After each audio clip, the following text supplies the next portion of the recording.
বাপেরা, নওজওয়ানেরা, তরুণেরা, এ নবী পাকের প্রেমিকেরা, আখরি জামানা আল্লাহ নবী জানিয়ে দিলেন মসজিদ ভর্তি নামাজি থাকবে, একজন ঈমানদার থাকবে না।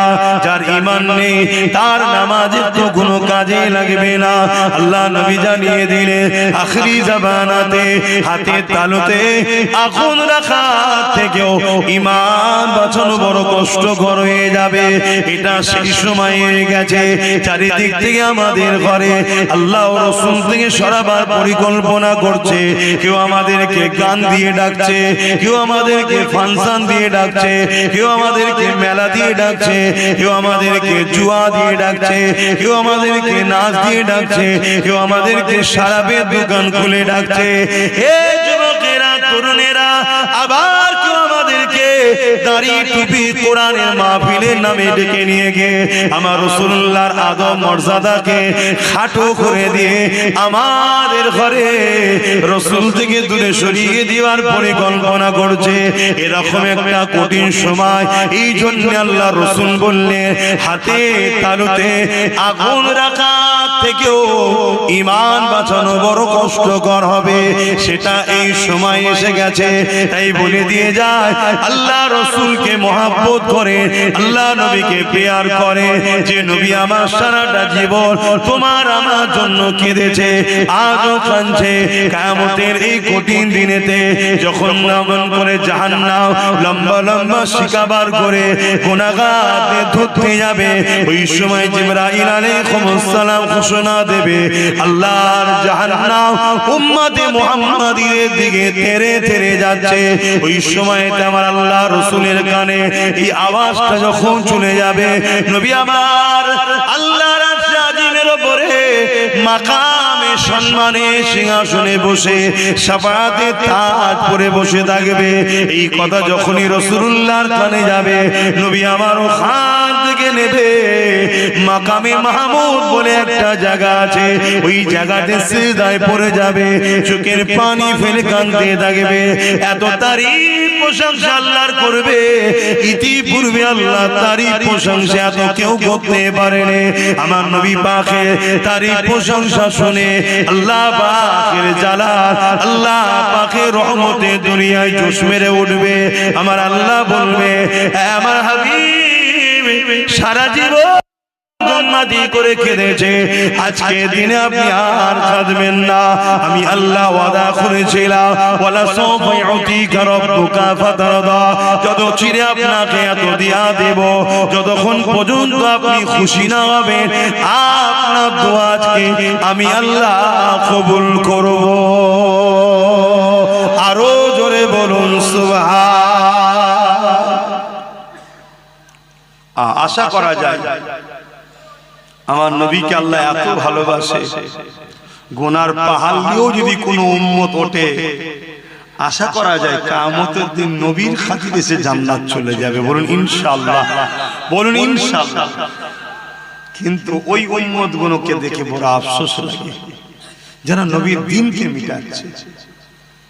আজ আমার উম্মত ভাইরা আছে দ্বীন মিটাচ্ছে, গান শোনা দিন মিটানো নয়, নিজেকে মিটাচ্ছে। কিন্তু গানের আড্ডা তৈরি করা, মুসলমানের ছেলে মেলা দেয়, মুসলমানের ছেলে জুয়ার আড্ডা দেয়, মুসলমানের ছেলে ফাংশনের নেতৃত্ব দেয়, তার মানে কি পাপের আখড়া তৈরি করলো। এটা ইসলামকে মিটানো সমান পাপ। শুনছো আমার ভাইরা? এই কথাগুলো বলা দরকার আছে না? হতে পারে আমার সেই সকল ভাইদের কানে যেতে যেতে আল্লাহ চাইলে একদিন তাকে হিদায়াত হয়ে যেতে পারে। আর যদি পরিবর্তন হয়ে যে মেলা ফাংশন গান বন্ধ করে দেয়, তাহলে সে ভাইটা তো বেঁচে যাবে। গুনাহ করে ফেলেছে, আশা করা যাচ্ছে আল্লাহ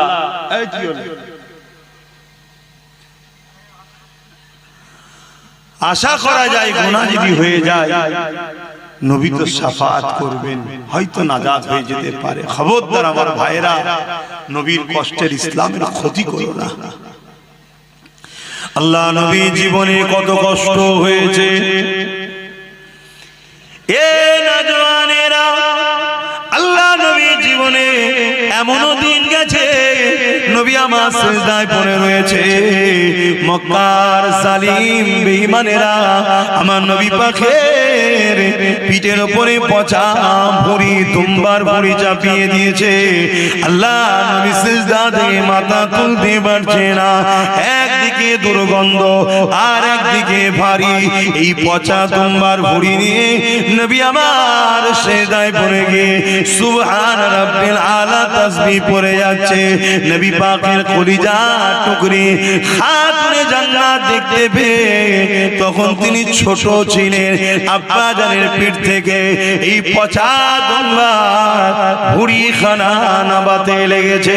ছোট ছোট নুরানি হাত দিয়ে আর পচা দুম্বার ভুঁড়ি নাবাতে পারছে না।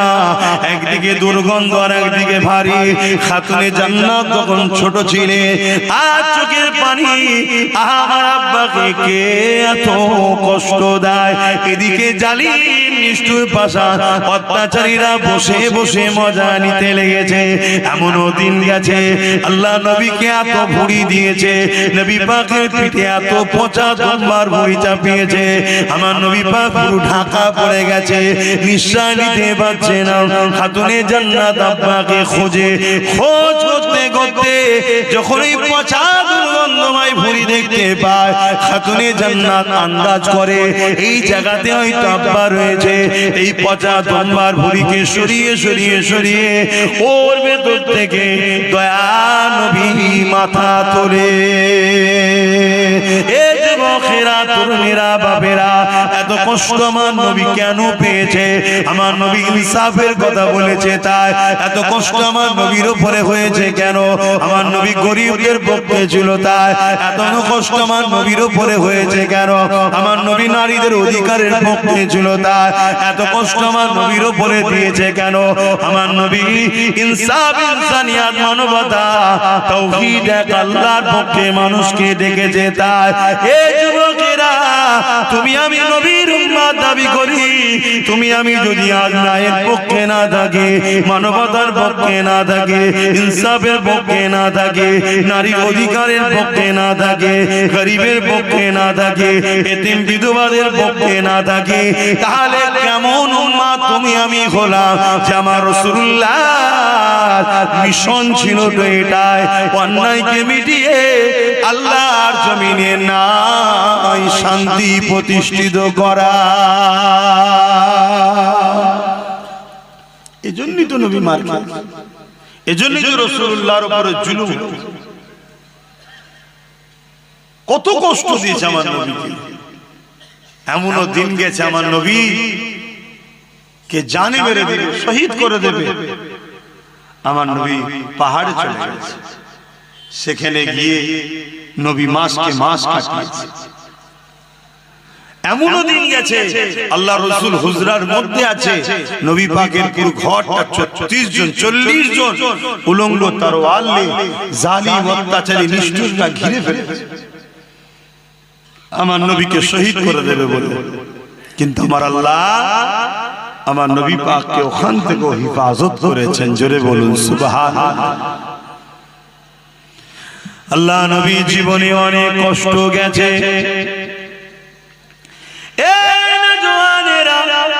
আল্লাহ নবী যখন মক্কার মানুষের কাছে দিনের কথা বলে, মক্কার মানুষ শুনতে চায় না। নবী আমার তায়েফের জমিনে চলে যায়। এদিকে মক্কার জালিম নিষ্ঠুর নেতারা তায়েফের মানুষদিগকে জানিয়ে দেয় মক্কা থেকে মুহাম্মদ রাসূলুল্লাহ যাচ্ছে, যিনি তাওহীদের কথা বলে, যিনি গরিবের ইনসাফের কথা বলে, যিনি নারীদের অধিকারের কথা বলে, যিনি মানবতার কথা বলে, যিনি ন্যায়ের কথা বলে, যিনি প্রেম ভালোবাসার কথা বলে। এই তায়েফের সরদারেরা মুহাম্মদ রাসূল যা বলে ঠিকই সত্য কথা বলে।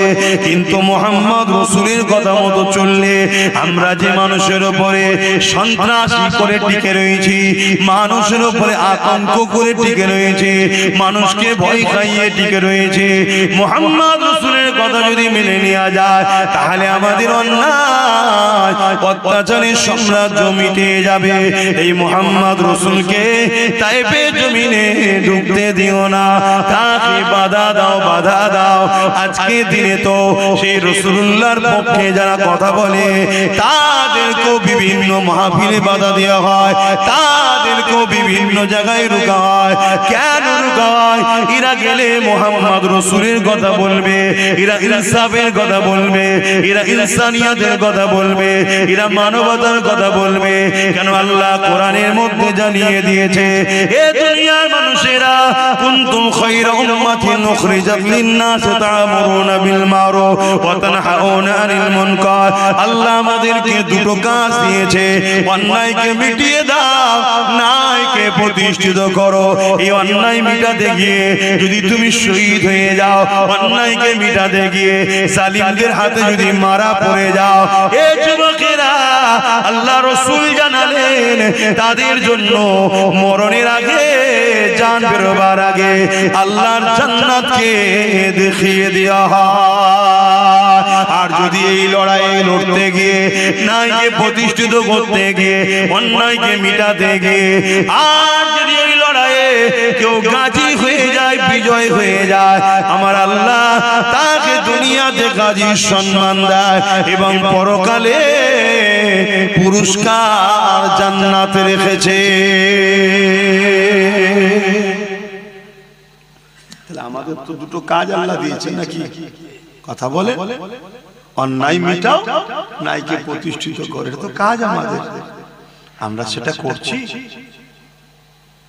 আমরা তো অন্যায়ের সঙ্গে গা মিলিয়ে চলছি, আমরা তো জুলুম বন্ধ করা ছেড়ে দিয়ে জুলুম করছি। আমাদের অনেকের ধারণা হয়ে গেছে ইসলাম নামাজ, রোজা, দাড়ি, টুপি, হজ, যাকাত, নামাজ পড়লেই হয়ে গেছে, রোজা রেখে নিয়েছি হয়ে গেছে, একবার হজ করলেও মিটে যাবে। এটা ইসলাম শুধু নয়, হ্যাঁ এটা ইসলাম, কিন্তু শুধু এটা নয়। সমাজে এতিমের উপরে জুলুম হবে, আপনি এতিমের পাশে দাঁড়াবেন না, আর আপনি বলছেন আমি নামাজ পড়েছি। সমাজে বিধবার উপরে অত্যাচার হবে, আপনি তার পাশে দাঁড়াবেন না, আপনি বলছেন আমি রোজা রেখেছি। মানুষ মসজিদগুলোকে যেভাবে কারুকার্য ভাবে করছে, হ্যাঁ আল্লাহর ঘরকে ভালোবাসেন, করুন, কিন্তু অপরদিকে এই সমাজের গরিবদের ঘরে মানুষ দেখে, বল আল্লাহর ঘর কাঁচা হলেও নামাজ হয়ে যাবে, কিন্তু গরিব যদি খেতে না পায়, ওই সমাজের প্রত্যেককে কিয়ামত দিন আল্লাহর কাছে জবাব দিতে হবে। কথা শুনছেন তো নাকি? হ্যাঁ, আপনি প্রতিবেশী, আপনার প্রতিবেশীর খোঁজ নিতে হবে না? এটা কি ইসলাম নয়? কিয়ামতের দিন অনেক লোককে আল্লাহ ধরবে, তুমি কোথায় যেতে চাও? সে বলবে আল্লাহ আমি নামাজ, রোজা, হজ, যাকাত করেছি, আমি জান্নাতে যেতে চাই। আমার আল্লাহ তখন বলবে, আবু দাউদ শরীফের হাদিস, দুনিয়ায় যখন আমি ভুখা ছিলাম, ক্ষুধার্ত ছিলাম, তুমি কি তখন আমায় খেতে দিয়েছিলে? বান্দা তো অবাক হয়ে যাবে কিয়ামতের দিন, আল্লাহ আপনি তো আল্লাহুস সামাদ, কারো মুখাপেক কি নাই, খোদারতর তো মুখাপেক কি আপনি নন, তাহলে আপনাকে কেন খেতে দিতে হবে? আমার আল্লাহ বলবেন, তোমার গ্রামে অমুক ঘর, অমুক গরিব, অমুক এতিম, সে তো খোদার্ত ছিল, সেটা কি আমার নয়? ওকে যদি দিতে আমাকে দেয়া হতো, ওকে দিওনি, আমাকে দিওনি, আমি তোমায় আজ জান্নাত দেব না। আজকে বলুন গরিবদের পাশে কেউ আছে? বলেন, আমার কথা বলেন, গরিবদের কেউ দেখে? এটা কি ইসলাম নয়? আল্লাহ নবী বসে আছেন, এক ইহুদি আসলো, আল্লাহ নবীকে জিজ্ঞাসা করলো, ইয়া রাসূলুল্লাহ, হাবিবাল্লাহ, ইসলামের সবথেকে ভালো কাজ কোনটা? আল্লাহ নবী নামাজের কথা বলেনি, রোজার কথা বলেনি, হজের কথা বলেনি, দাড়ি টুপির কথা বলেনি, জুব্বা পাগড়ির কথা বলেনি, মসজিদ মাদ্রাসা বানানোর কথা বলেনি। আল্লাহ নবী বলেছিলেন ইসলামে সব থেকে ভালো কাজ হলো ক্ষুধার্ত মানুষকে খানা খাওয়ানো।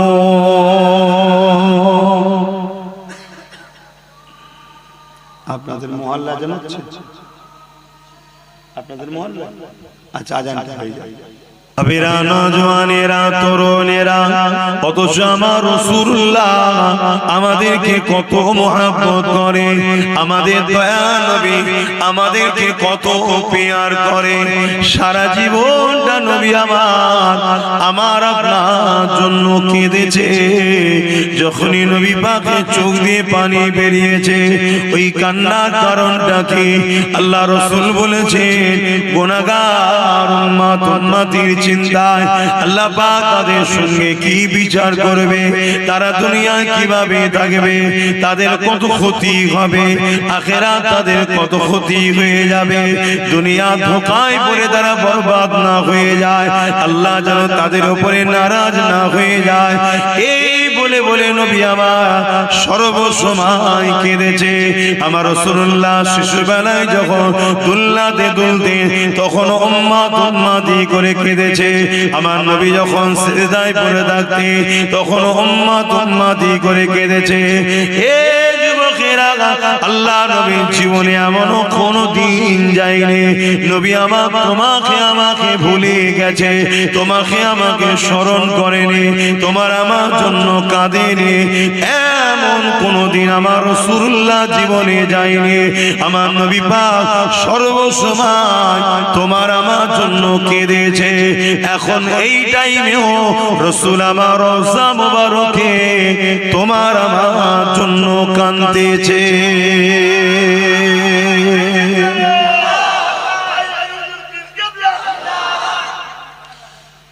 আমরা কি কখনো কাঁদলাম রাসূলের জন্য? আমরা কি কখনো ভাবলাম আহা কত রাসূল মার খেয়ে জুলুমকে মিটিয়েছে, অন্যায়কে মিটিয়েছে, খুনকে মিটিয়েছে, নারীদের অধিকার দিয়েছে, গরিবের অধিকার দিয়েছে, বিধবার অধিকার দিয়েছে। আল্লাহ রাসূল কত কষ্ট করে পৃথিবীর মানুষকে আল্লাহ চিনিয়েছে। আমরা কি কখনো ভাবি সেই নবীর কথা? সেই রাসূল আমাদের কাছে একটা দিন রেখে গেছে, সেই দিনের পাহারাদার হয়ে আমরা বাঁচবো, এই চিন্তা কি আমার ভাইয়েরা বাপেরা কখনো করেছে? প্রত্যেকে যদি নিজের পরিবারটাকে গার্জিয়ান হয় যে আমার পরিবারে রাসূলের দ্বীনের বিরোধী কোনো কাজ হবে না, আমার পরিবারে আমি রাসূলের দ্বীনের পাহারাদার হব, তাহলেই তো সুন্দর একটা সমাজ গড়ে ওঠে। আল্লাহ বাজে দুনিয়াকে ফানা করে দেবে, আল্লাহ বাজে দুনিয়াকে শেষ করে দেবে। এই সময়তে কতদিন দুনিয়া এইভাবে থাকবে আল্লাহ পাক ভালো জানে। যেদিন ময়দানে মাশরে বিচারের দিন ঘোষণা করবে আল্লাহ পাক সর্বপ্রথম আমার নবী পাককে উঠাবে।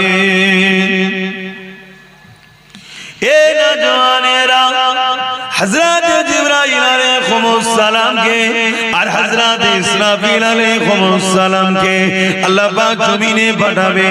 ও হযরত জিবরাইল, ও হযরত ইসরাফিল বা মিকাইল, ফেরেশতারা যাও দুনিয়া জমিনে চলে যাও, আমার হাবিবকে কি আজকে উঠিয়ে নিয়ে আসো। হযরত জিবরাইল আলাইহিস সালাম দুনিয়া জমিনে চলে আসবে, তাম পৃথিবীটাকে তন্ন তন্ন করে খুঁজবে আমার রাসূলুল্লাহ কোথায় রয়েছে। হযরত জিবরাইল খুঁজে পাবে না, জমিন থেকে আওয়াজ দিতে লাগবে, ও রব্বি আল্লাহ, আপনার হাবিব কোথায় রয়েছে? আমি জিবরাইল খুঁজে পাচ্ছি না। আল্লাহ পাক বলবেন, জিবরাইল রে, জমিনে কান লাগে লাগে শোনো, যে খান থেকে দেখবে কান্নার আওয়াজ আসছে, ওই জায়গাতে আমার হাবিব তিনার গুনাহগার উম্মত উম্মতিদের নাজাতের জন্য আমি আল্লাহ আমার কাছে কাঁদতেছে। আরো জোরে বলুন সুবহান। ভাবেন কত ভালোবাসা কে আছে, বল বল। আমরা তো নিজেদের বাপের কথাই ভুলে যাই, বাপ ছেলের কথা ভুলে যাই এক সপ্তাহ যেতে না যেতে, কিন্তু কবে রাসূল আজও পর্যন্ত আমাদের কথা স্মরণ রেখেছে, এখন এই মুহূর্ত আমাদের জন্য কাঁদছে। আমাদের ভেতর থেকে যারা ক্ষতি করছে তাদের আকীদা হলো আমার নবী নাকি মরে গেছে, নবী শাফাআত, নবী নাকি বেঁচে নাই, বলুন নাউজুবিল্লাহ। আমার নবী হলেন হায়াতুন নবী। আমার নবী বলুন যুবকরা, সবাই বলুন হায়াতুন নবী। এইটা হলো আকীদা। যদি নবীকে হায়াতুন নবী না মেনে যদি মরা নবী বলে, ঈমান চলে যাবে। আর নবীকে হায়াতুন নবী মানা, এটা হলো ঈমান, আকীদার মধ্যে একটা আকীদা। যদি গুনাহ করো বলে গুনার মাফ আছে, কিন্তু যাদের ঈমান নেই তাদের মাফ নাই। এটা মনে রাখবেন, রাসূল হলেন হায়াতুন নবী। আরো একবার বলুন নবী হায়াতুন নবী। হযরতে জিবরাইল আলাইহিস সালাম জমিনের উপরে ডানা মারবে, জমিনটা দুচির হয়ে যাবে, দেখতে লাগবে আল্লাহ নবী সিজদায় পড়ে গিয়ে চোখের পানি ছেড়ে দিয়ে আল্লাহ নবী কাঁদতেছেন। হযরতে জিবরাইল আলাইহিস সালাম আমার নবী পাককে সালাম দেবে, নবী পাক সালামের জবাব দিয়ে মাথা তুলবে, ও হযরতে জিবরাইল কি ব্যাপার, বিচার কি হয়ে গেছে নাকি? তুমি আমার কাছে এসেছো, কি ব্যাপার? কিয়ামত কি হয়ে গেছে? ময়দানে মাশর কি হয়ে গেছে? বিচার কি হয়ে গেছে? হযরতে জিবরাইল আলাইহিস সালাম বলবে, ইয়া রাসূলুল্লাহ, হাবিবাল্লাহ, আপনি আপনার উম্মত উম্মতিদেরকে এত ভালোবাসেন, কিন্তু উম্মত উম্মতি আপনাকে ভুলে থাকতো। ইয়া রাসূলুল্লাহ, হাবিবাল্লাহ, উম্মত উম্মতি আপনাকে স্মরণ করতো না, উম্মত উম্মতি আপনার সুন্নতে জীবন কাটাতো না, উম্মত উম্মতি আপনার দ্বীনের পক্ষে কাজ করতো না। উপরন্তু এমন উম্মত উম্মতি ছিল যারা আপনার দ্বীনের দুশমনদের সঙ্গে হাত মিলিয়ে দ্বীনের বড় ক্ষতির কারণ হয়েছে। ইয়া রাসূলুল্লাহ, হাবিবাল্লাহ, আপনি সেই উম্মত উম্মতিদেরকে এখনো ভুলেননি, কাঁদতেছে। আল্লাহ নবী বলেছিলেন জিবরাইল রে, আল্লাহ নবী বলবেন জিবরাইল রে, আমি রাসূলুল্লাহ আমার উম্মত উম্মতিদের বড়ই ভালোবাসি। এ নওজওয়ানেরা, আল্লাহ নবী বলবেন জিবরাইল বলো হিসাব হয়ে গেছে নাকি?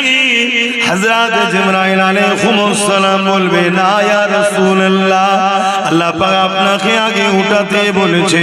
আমার রাসূলুল্লাহ উঠবেন, এই যুবকেরা ময়দানে মাশরে হাজির হবে, আমার নবী পাকের নূরের মাথা মোবারকে আল্লাহ পাক শাফাআতের তাজ পরিয়ে দেবে। আহলে সুন্নাত ওয়াল জামাতের আকীদা, নবী শাফাআতুন নবী। জোরে বলুন সুবহানাল্লাহ। বলুন নবী শাফাআতুন নবী। জবান খুলে বলুন নবী। যারা আমাদের ভেতর থেকে ক্ষতি করছে, ঈমান লুটছে, তাদের আকীদা নবী শাফাআত করতে পারবে না। বলুন নাউজুবিল্লাহ। তাহলে আমাদের থেকে নবীকে কিভাবে সরাচ্ছে? যদি কোনো যুবকের দিলে আকীদা হয় নবী শাফাআত করতে পারবে না, তাহলে তার প্রেম কেন থাকবে নবীর উপরে? আর যখন যুবকের দিলে আকীদা হবে, কিয়ামতের কঠিন দিনে আমার বাপ আমার হবে না, মা আমার হবে না, কেউ হবে না, হুজুর আমায় বাঁচাবে। জোরে বলুন সুবহানাল্লাহ। তার মহব্বত বাড়বে না কমবে? তাহলে আমাদেরকে কিভাবে হুজুর থেকে সরাচ্ছে? কেন এই মহব্বত কমাচ্ছে? একটাই কারণ, ঈমান যাতে চলে যায়। আর ঈমান চলে গেলে 1 কোটি মরা মানুষ দ্বারা কোনো উপকার লাগবে? 1 লক্ষ কোটি বেঈমানের দ্বারা কোনো কাজে লাগে না। কথা বুঝে আসছে? আমাদেরকে বেঈমান করতে চাইছে। বাবেরা, নওজওয়ানেরা, তরুণেরা ময়দানে মাশরের কথা বেশি বেশি করে চিন্তা করে। এ নওজওয়ান তরুণেরা, আল্লাহ পাক কোরআনের মধ্যে জানিয়েছেন, ওয়ালতানজুরু নাফসুম মা কদ্দামাত লিগাদ, প্রতিটা নফসের উচিত পরকাল নিয়ে বেশি বেশি করে চিন্তা করা। সাহাবা হুজুররা জিজ্ঞাসা করলে, ইয়া রাসূলুল্লাহ হাবিবাল্লাহ, ময়দানে মাশরুফটা কেমন হবে? আল্লাহ নবী বলে দিলে, মাথার একটু দেখতেলা এত পরে আল্লাহ সূর্যকে নামিয়ে দেবে, সূর্যে 12 গুণ তাপ আল্লাহ বাড়িয়ে দেবে। ওই দিন সূর্যের এত তাপ হবে, ওই তাপে লোহা যেমন আগুনে দিলে লাল হয়ে যায়, জমিনটা ওই রকম লাল হয়ে যাবে। ওই জমিনে মানুষ দাঁড়াতে পারবে না, এমনও পাপ পাওয়া যাবে নিজের ছেলেকে জমিনে শুইয়ে দিয়ে তার বুকের উপরে পা দিয়ে দাঁড়িয়ে যাবে। এমনও ছেলে পাওয়া যাবে নিজের বাপকে জমিনে শুইয়ে দিয়ে তার বুকের উপরে পা দিয়ে দাঁড়িয়ে যাবে। এমনও মেয়ে পাওয়া যাবে তার মাকে জমিনে শুইয়ে দেবে। এমনও মা পাওয়া যাবে তার মেয়েকে জমিনে শুইয়ে দেবে।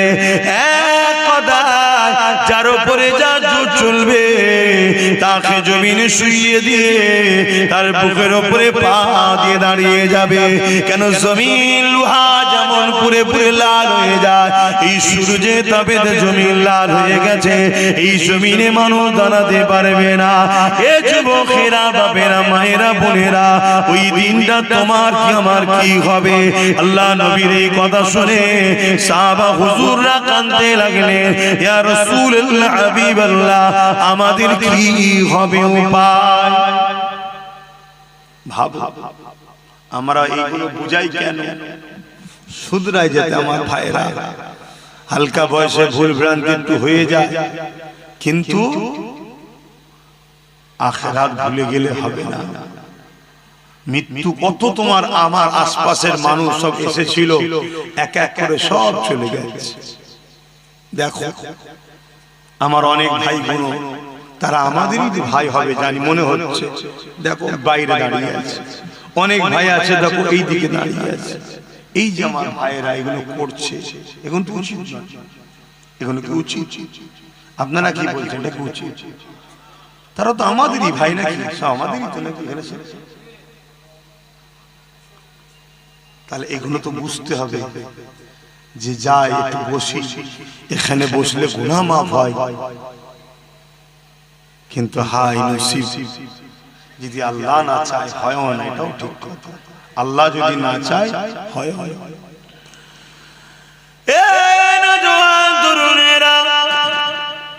আল্লাহ নবী সাহাবাদেরকে বললেন, কিয়ামতের দিনে আল্লাহ জিবরাইল আলাইহিস সালামকে বলবে, ও জিবরাইল, আমার জাহান্নামকে নিয়ে এসে আমার আরশের বাপাশে বেঁধে দাও।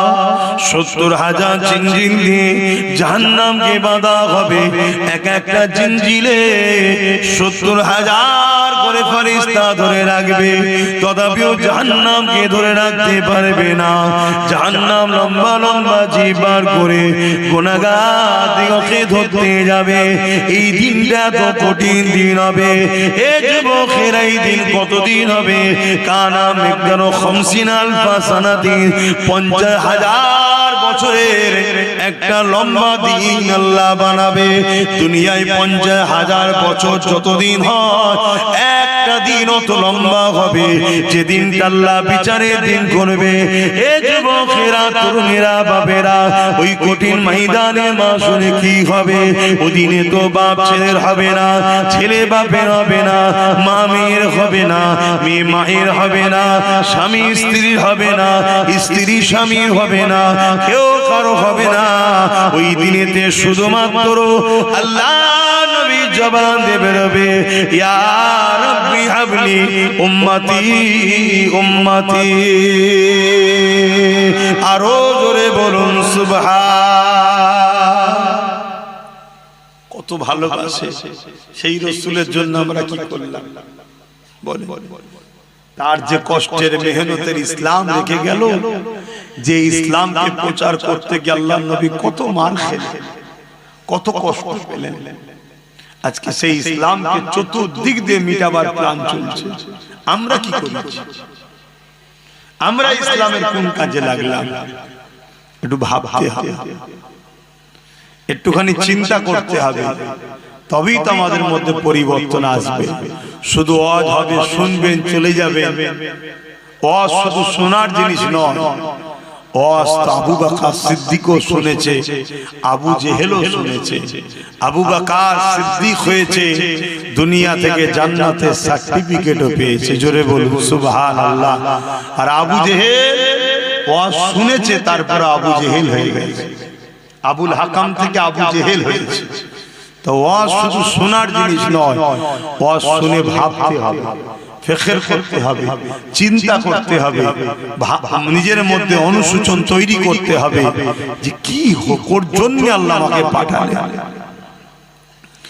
বান্দা আমি তোকে দুটো হাত দিলাম, এই হাত দিয়ে তোর কি কাজ তোকে চিন্তা করতে হবে। বান্দা আমি তোকে দুটো পা দিলাম, এই পায়ে কোন রাস্তায় চলবি, কোন রাস্তাতে চলবি না, এটা তোকে ভাবতে হবে। ওরে আমার বাংলা বান্দিরে, আমি আল্লাহ তোদেরকে দুটো চোখ দিলাম, এই চোখ দিয়ে কি দেখবি, কি দেখবি না। বান্দা আমি জবানে কথা দিলাম, আমার দিয়া জবানে কোন কথা বলা যাবে, কোন কথা বলা যাবে না। বান্দারে আমি আল্লাহ পাক তোকে আশরাফুল মাখলুকাত বানালাম, তুই মানুষের, তুই সৃষ্টির মধ্যে সর্বশ্রেষ্ঠ সৃষ্টি বানালাম। ওরে আমার বান্দারে, তুই আমার জমিনের উপরে তোর কি কাজ তোকে একবার ভাবতে হবে। এটা বোঝাবার জন্য, এটা জানাবার জন্য কদ জাআকুম মিনাল্লাহি নূরুন ওয়া কিতাবুম মুবিন, আমি দুটো জিনিস আমার পক্ষ থেকে পাঠালাম। একটা হলো 30 পারা প্রকাশ্য কোরআন কিতাব, আর একটা হলো ওই কোরআনকে বুঝাবার জন্য সাহেবে কোরআন মুহাম্মাদুর রাসূলুল্লাহ। এ আমার বাংলা বান্দিরে, এই দুটোকে অনুসরণ কর।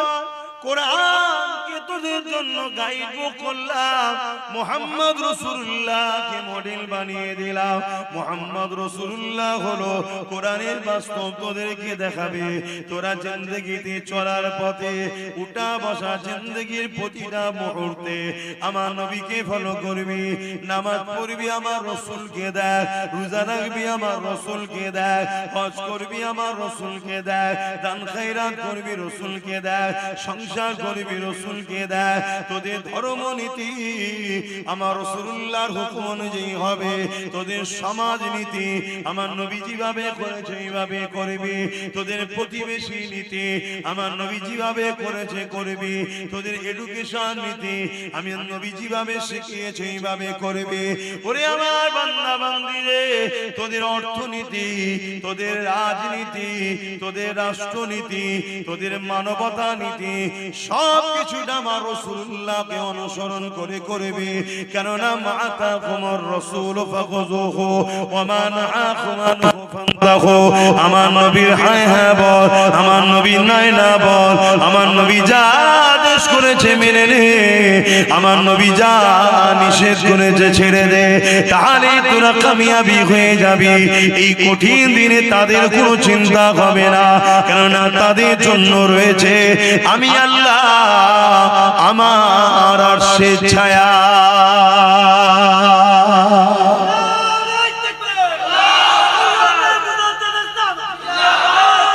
আল্লাহ। আর যারা দুনিয়ায় রাসূল ছেড়ে দিয়ে অন্য কাউকে মডেল বানায়, অন্য কাউকে নেতা বানায়, অন্য কাউকে নিজেদের পথের পথিক বানায়, তারা কিন্তু কামিয়াবি হতে পারবে না। উলামাদেরকে আমরা ভালোবাসবো, পীরকে ভালোবাসবো, আলেমকে ভালোবাসবো, ইমামকে ভালোবাসবো, উদ্দেশ্য একটাই, পীর আলেম উলামা মুফতি যেই হোক, যদি আমাকে রাসূলের সঙ্গে জুড়তে চায় তবে তাকে ভালোবাসবো। উদ্দেশ্য থাকবে রাসূল। আর যদি রাসূলের সঙ্গে না জোড়ে, সে উলামা দাবিদার হতে পারে, মুফতি দাবিদার হতে পারে, পীর দাবিদার হতে পারে, তাকে মানা যাবে না। কথা শুনছেন? যে আমাদেরকে রসুল চিনাবে, রসুলের সঙ্গে জুড়াবে, রসুলের রাস্তা দেখাবে, সেই হলো আমাদের সবকিছু। তাকে আমরা সম্মান করব, প্যার করব, আদর করব, উস্তাদের মর্যাদা দেব, মাথায় করে ঘুরব। কেন? আল উলামা ওয়ারাসাতুল আম্বিয়া, এরা রাসূলের ওয়ারিস। এদেরকে ভালোবাসলে আল্লাহ ও রাসূল খুশি হবে। জোরে বলুন সুবহানাল্লাহ। কিন্তু কারো কথা আমরা মানব না, আমরা কথা মানব কালামুল্লাহ আর হাবিবুল্লাহ। জোরে বলুন সুবহানাল্লাহ।